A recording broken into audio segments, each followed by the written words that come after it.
I always thought dangerous people arrived with noise.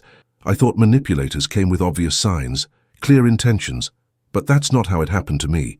The person who almost destroyed my life entered slowly, as if they had all the time in the world. In the beginning, they looked exactly like what I needed most: stability, companionship, emotional safety, someone who finally listened to me, who spoke gently, who said the right things when I was falling apart. And that's why I didn't see the trap, because it began with kindness. Today I tell this story because so many people go through the same thing without even realizing it. Manipulation doesn't start when someone tries to control you. It starts when someone makes you believe you finally found a safe place. Let me tell you what happened to me. I met her during one of those periods when life felt like standing on shifting ground.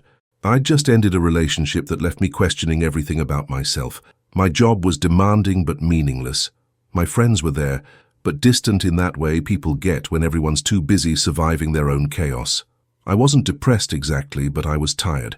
Tired of making decisions that felt wrong. Tired of pretending I had it together. She appeared at a mutual friends gathering. Nothing dramatic. No movie moment.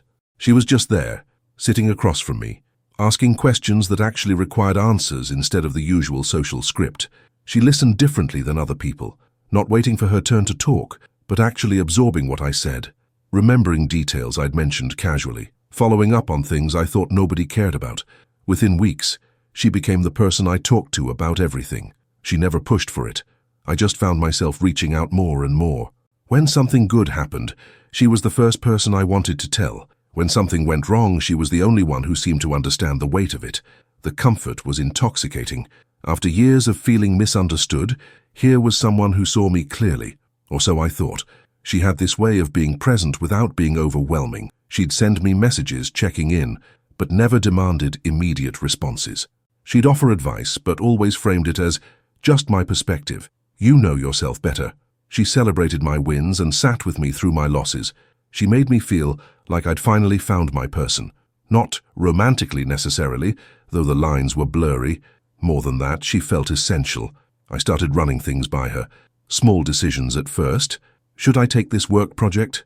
Do you think I'm overthinking this conversation? Harmless questions. She always had thoughtful answers. Balanced, reasonable. I felt smarter for asking. Then bigger things. Career choices. Family conflicts. How I should spend my weekends. What I should prioritize. And here's the thing that makes my skin crawl when I look back on it. I stopped trusting my own judgment. Not all at once. Gradually. Like erosion you don't notice until the ground gives way. I remember one specific moment. I'd made plans with an old friend I hadn't seen in months. I was excited about it. But when I mentioned it to her, she got quiet. Not angry. Just quiet. Then she said, "Of course. That sounds nice. I just thought we were going to work on that thing you've been stressed about. But no, you should go. It's important to see your friends." I cancelled the plans, told myself I was being responsible, that she was right. I did need to focus. Looking back, that was the first time I chose her comfort over my own instinct. It wouldn't be the last.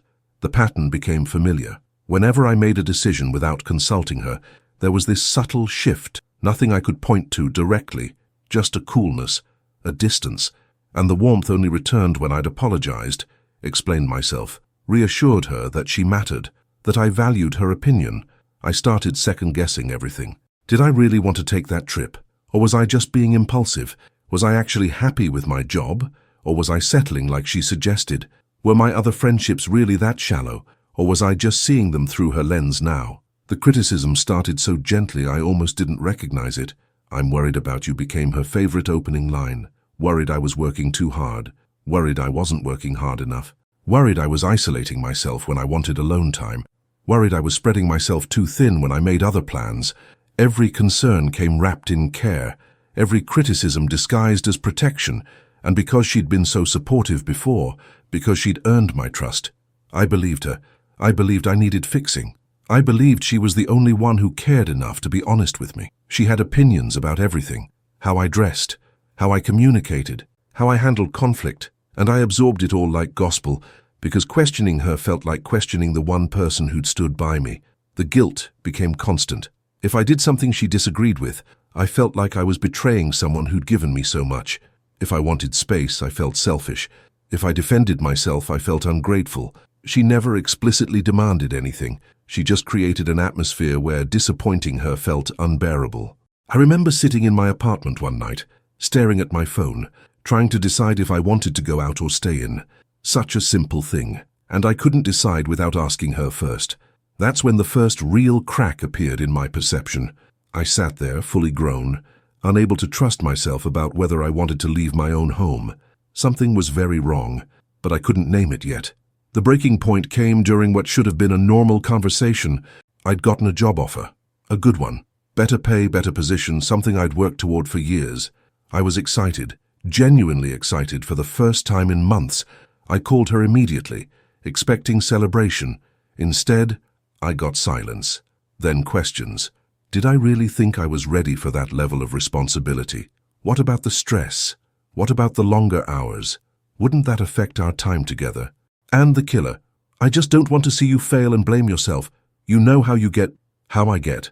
As if my self-doubt was some inherent character flaw rather than something she'd been carefully cultivating. But this time, something shifted. Maybe because the excitement had been so pure before her voice cut through it. Maybe because I'd hit some internal limit I didn't know existed.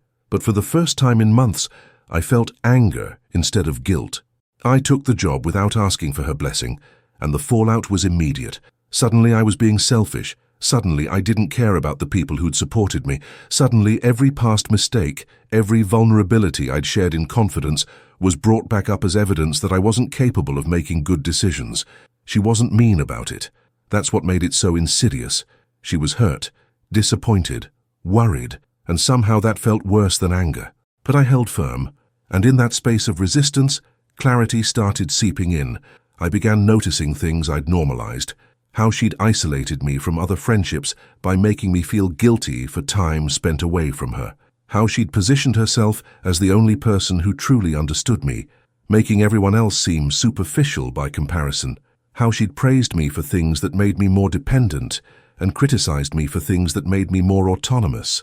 I started journaling, something I hadn't done in years, writing down interactions without her voice in my head interpreting them for me, and on paper, the pattern was undeniable. Every time I showed independence, there was punishment. Every time I showed need, there was reward. I'd been trained like a lab animal, and I never even noticed the cage being built around me. The worst part was realizing how much of myself I'd lost. My opinions had become echoes of hers. My goals had been shaped by her approval. My sense of self-worth was entirely dependent on her validation. I didn't know who I was anymore outside of her perception of me. Leaving wasn't one decision. It was 1,000 small acts of rebellion against my own conditioning. The first time I made plans without telling her, my hands shook. The guilt was physical. I felt like I was doing something morally wrong, even though logically I knew I was just living my life. That's how deep the programming went. She noticed immediately, not the specific plans, but the shift in energy. And she escalated. More messages, more concern, more reminders of everything we'd been through together, more implications that I was throwing away something precious because of pride or confusion. She wasn't wrong that I was confused, but she was wrong about why. I started seeing a therapist without telling her. That alone felt like an act of defiance. And in that safe space, I began untangling what had happened to me. I learned words for things I'd experienced but couldn't name. Enmeshment, coercive control, trauma bonding, emotional hostage-taking. I learned that real support doesn't require you to shrink. Real care doesn't make you doubt yourself. Real love doesn't need you to be less capable in order to feel more needed. The therapist asked me a question that changed everything. If you disappeared tomorrow, would she be sad because she lost you or because she lost control? I knew the answer immediately, and it broke something open in me. When I finally told her I needed distance, she cycled through every tactic in the book. Hurt, anger, bargaining, reminders of my past failures without her, promises to change. Threats to end things entirely, knowing I'd been conditioned to fear abandonment above all else, but I'd done enough work by then to recognize the patterns. Each reaction was designed to pull me back in. None of it was about me. It was about maintaining the dynamic that gave her power. I blocked her number, blocked her on every platform. It felt cruel. It felt extreme. It felt necessary. The withdrawal was real. I'd compare it to addiction, but that sounds melodramatic until you felt it. The urge to reach out was constant, My brain kept generating excuses for why I needed to contact her, just to explain better, just to make sure she understood it wasn't her fault, just to ease the guilt that sat in my chest like a stone. But I didn't. And slowly, painfully, space opened up. In that space, I started finding myself again. Small things at first. Realizing I actually liked certain foods she'd always dismissed, reconnecting with friends she'd subtly discouraged, making decisions based on what I wanted rather than what would avoid conflict. It took months before I stopped hearing her voice in my head, narrating my choices, predicting my failures. It took longer before I trusted my own judgment again. Some days I still catch myself seeking external validation before I move forward with something, and I have to consciously redirect that impulse inward. Here's what I learned. People who genuinely care about you want you to grow. They celebrate your independence. They encourage your other relationships. They're secure enough in their connection with you that they don't need you to be small or uncertain or dependent. False safe places look different. They feel like relief at first, especially if you've been struggling. But over time, they require more and more of you. More access, more priority, more proof of loyalty, and they punish any movement toward autonomy with withdrawal of affection, guilt-tripping, or manufactured crisis. Real support says, I'm here when you need me, but you're capable of this. False support says, you need me. Without me, you'll fall apart. Don't you remember how lost you were before I showed up? The difference is subtle but crucial. One builds you up, the other tears you down while pretending to hold you together. Watch for the person who seems perfect at first, who shows up exactly when you're vulnerable, who makes you feel understood in ways you've never experienced. That's not automatically manipulation, but it's worth paying attention to what comes next. Do they encourage your other relationships or subtly undermine them? Do they celebrate your wins without making it about themselves? Can you disagree with them without emotional consequences?